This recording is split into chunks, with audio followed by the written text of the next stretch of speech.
जय अब अकेला था। माँ का आशीर्वाद खो चुका और उसके घर की दीवारें अब सन्नाटे से गूंज रही थी।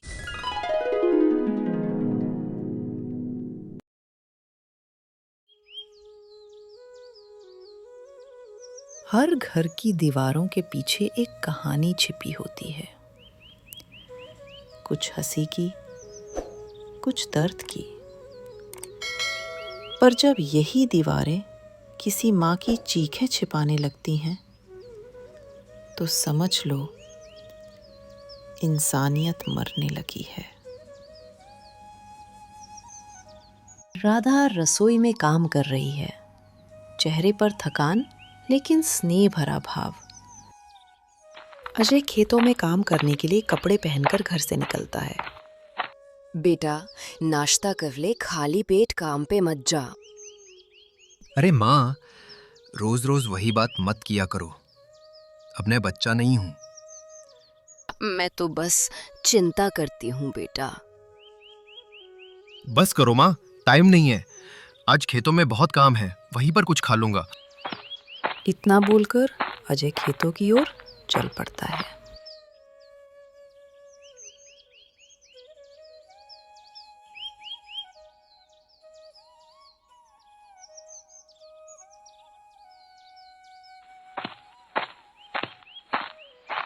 अरे भाई अजय, क्या हालचाल है?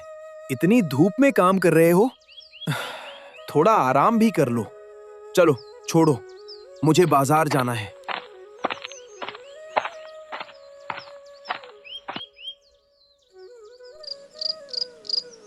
काम खत्म करके अजय घर चला आता है।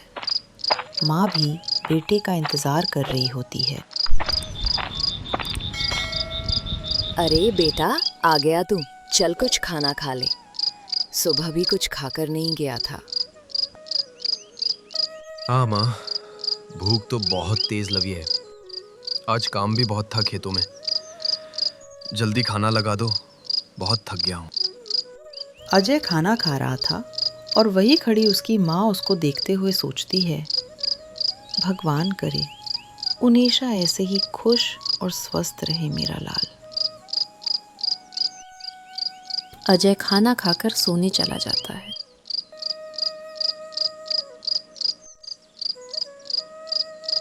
कुछ सालों के बाद अजय की मेहनत रंग लाई।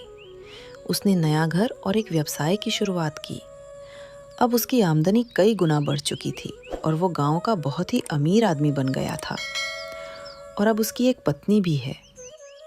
अरे बहू, खाना बन गया हो तो लाओ 2 रोटियां, मैं भी खा लूं। मुझे दवा भी खानी है। खाना बनने में इतनी देरी क्यों हो रही है? देखो अजय, जब से मैं इस घर में बहू बनकर आई हूँ, तुम्हारी माँ मुझे रोज कुछ न कुछ सुनाती है और ताना मारती हैं। जाकर बोल दो अपनी माँ को मेरी तबीयत खराब है, आज मैं खाना नहीं बनाऊंगी, खुद बनाकर खा ले। हाँ ठीक है। मेरी झांसी की रानी, बोल देता हूँ। अब गुस्सा मत करो। माँ की तो आदत है बोलने की। देखो माँ, प्रिया की बहुत तबीयत खराब है। आज खाना तुम ही बना लो और रोज रोज ताना मारना बंद कर दो प्रिया को। अच्छा नहीं लगता। पर बेटा, मैंने तो कुछ ऐसा बोला ही नहीं। मैं तो बस खाना ही मांग रही थी। बस भी करो माँ, तुम्हारी वजह से प्रिया रो रही है। और हाँ, मैं दुकान पर जा रहा हूँ, वहीं पर कुछ खा लूंगा। इतना कहकर अजय घर से दुकान की ओर चल पड़ता है।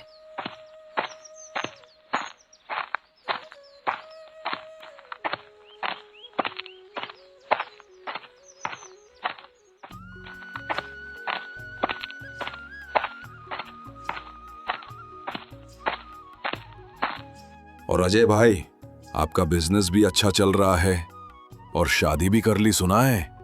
बीबी आपकी बहुत मॉडर्न है। हाँ भाई, व्यवसाय तो अच्छा चल रहा है और शादी भी कर ली है। अजय के काम पर जाते ही बहू प्रिया मॉडर्न कपड़ों में घर में घूमने लगती है। मुस्कुराती है पर आंखों में थोड़ी घमंड भी झलकती है।